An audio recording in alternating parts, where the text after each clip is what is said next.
Afternoon, guys. Today, not just a clutch job on this 335, but a single mast ClutchMasters FX something or other. 400. I'll try to walk you through as much of this as we possibly can. I've never actually worked on a 335 before, but how hard could it be? Alright guys, here we are under the car. This is just like a 328 or 325 at this point. A whole slew of 8mm little lag bolts. We're going to pull the front one off first, and then we can get access to the rear one.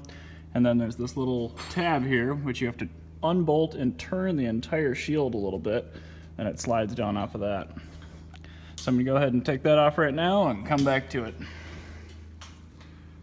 So here we have the plastic drip trays off. You can kind of see what we're working with. So for this job, we're going to basically have to take down that transmission crossmember, this whole exhaust. If you have an aftermarket exhaust, you only need to drop the middle section. I'll go over exactly how that's done. Once the exhaust is dropped, there's that whole aluminum heat shield in the middle. We're going to be dropping all of that. And then we're going to have to take that little bracket off that's got the O2 sensor leads. And right now, the first thing I'm doing is taking the slave cylinder off. Once you've removed that from the transmission, make sure nobody touches the clutch pedal. Otherwise, that will explode and you will need to buy a new one. The slave cylinder is just two 13mm nuts. One on the bottom there, and you can see my socket, the green thing, is on the top one. Once you've unbolted it, you should be able to sneak it right out through that gap and just let it dangle. Sorry about it. So, the link fully disconnected onto bell housing bolts. Here's two big ones up in there, a little guy. I already got those two out. Three big ones. And way up in there, a big one. And then I'm told we actually have to go topside to undo the last one. And then possibly the starter as well. I'm not sure exactly what's up there, but we'll get it done. So here we are topside. There's two bolts to finish it up topside. As I gather, there's one top bell housing bolt, and then there's going to be one starter bolt as well. From the bottom side, everything that I was able to take out is right here. So these are the two little bolts on that little bracket for the oxygen sensor. This is the one from the left side, down low. There are 5 large aluminum bolts, 3 passenger side, 2 driver side, and then 1 upper bell housing bolt, which is upper passenger side.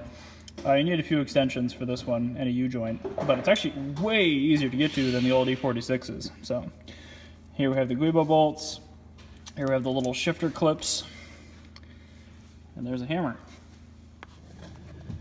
Alright, so here we are topside. There you can see the lower starter bolt, which is E12, and then right up there, actually no, sorry, the upper bell housing bolt is an E12. I think the starter E18. Sounds right. Yep, those should be the last 2 bolts we have to deal with.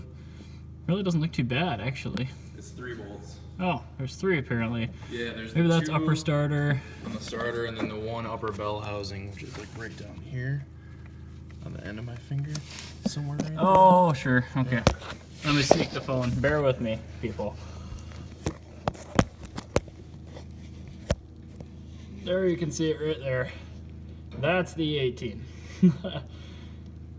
Or no, I'm stupid. That one's 12 too. Anyway, just jam a whole bunch of sockets down there until you find one that fits. You got that upper bell housing, and then you got the upper starter, lower starter. Once you've done that, you're ready to pull the transmission off. Yay! So from the bottom side view, that upper bell housing bolt, that upper starter bolt on the back side, and the lower starter bolt on the front side were the ones we were fighting with. That was one of the large aluminum bolts here.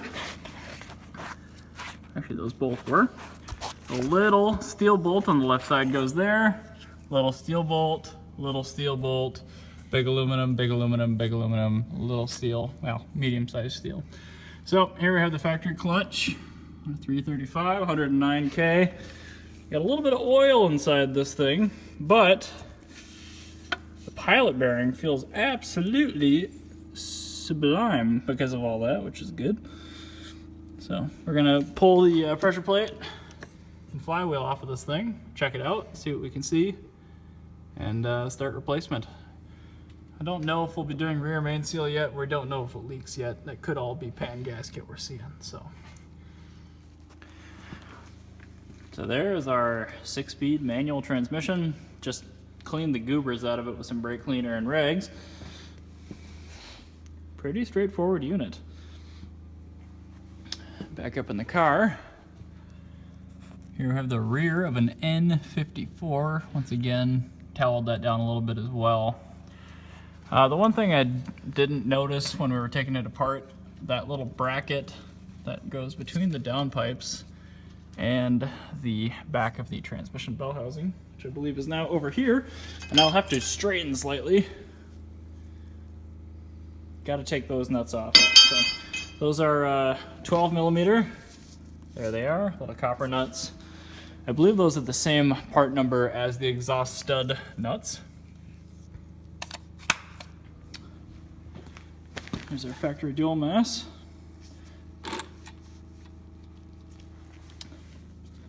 Original clutch, 109K. Really doesn't look that bad, even though it was indeed slipping. But anyway, all that's going away. ClutchMasters single mass uses obviously a completely different setup.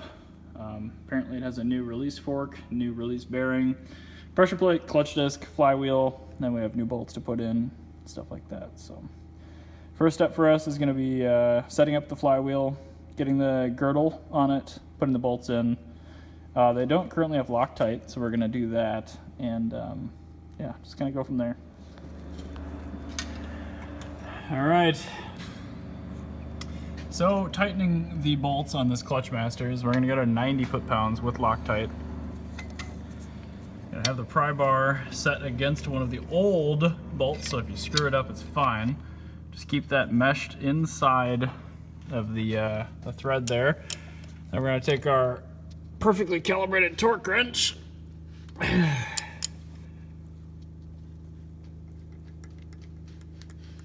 And I'm not sure if I can hit 90 one-handed, so. Oh, nope, I can two-hand this now.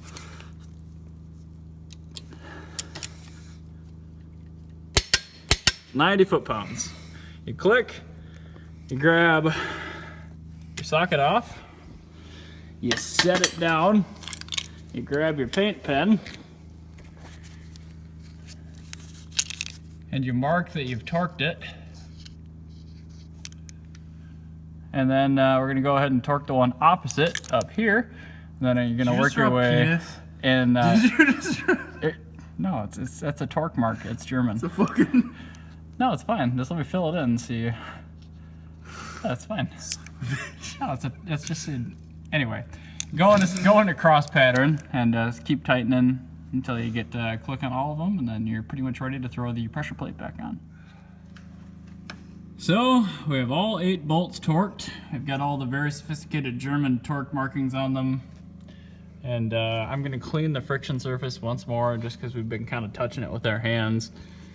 And then I'm gonna go ahead and get the clutch alignment tool, the new clutch disc, and the pressure plate ready to go.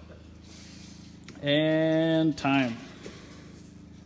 It's 9:05, I think we started at, I don't even know when we started. 4.5 hours, 4:20. Something like 4.5 hours. Not bad for a first time clutch job. We'll see if it runs now, I have no idea. Hopefully. Yeah, we'll see if it runs. So I have no pressure. On. The clutch pedal. Just went straight to the floor. Yeah. That's not good. Yeah. Well, I forgot to wrap that up before we left. The clutch pedal is just way lighter with the ClutchMasters setup. There was nothing wrong with it, which is good. We just had to do a quick wheel adjustment because the spacers were having problems, but that job's all done. Thanks as always for watching, guys.